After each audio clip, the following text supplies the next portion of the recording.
We just got done doing diligence on a local Austin, or right outside of Austin in Marble Falls. We Okay. got invited in through a management consultant that, was doing some work for them. It's about a $50 million mining company, family owned and operated. And, management consultant brought us in and said, hey, this is a risky class of business.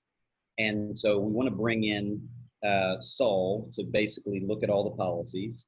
And we went in, presented to the client. Client looked at it and said, we've been with our broker for 40 years. It's a large regional broker as well.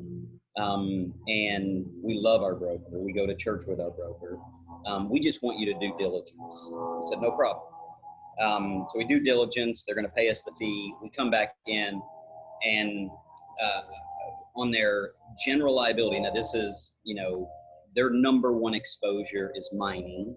Their number two exposure is subsidence. So, if they're, carving out the earth and the earth shifts for whatever reason, and the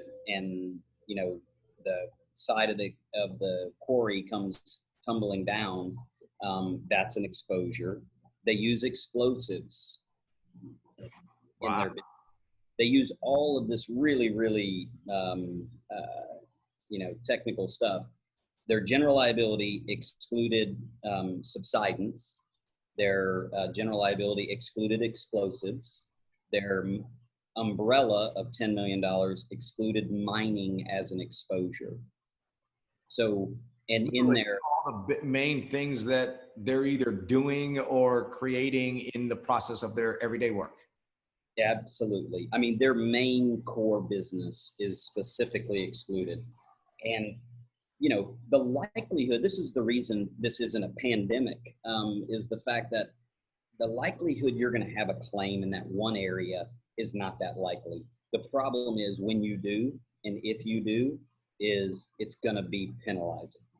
And this is why people hate insurance. Right. And because when there's no coverage or there's limited coverage. So that's the breakdown. That makes a lot of sense. That makes a lot of sense. Man, powerful. It's I never even knew these worlds existed that you've explained. And so, it's really enlightening and powerful and very clear on what your uniques are as a company.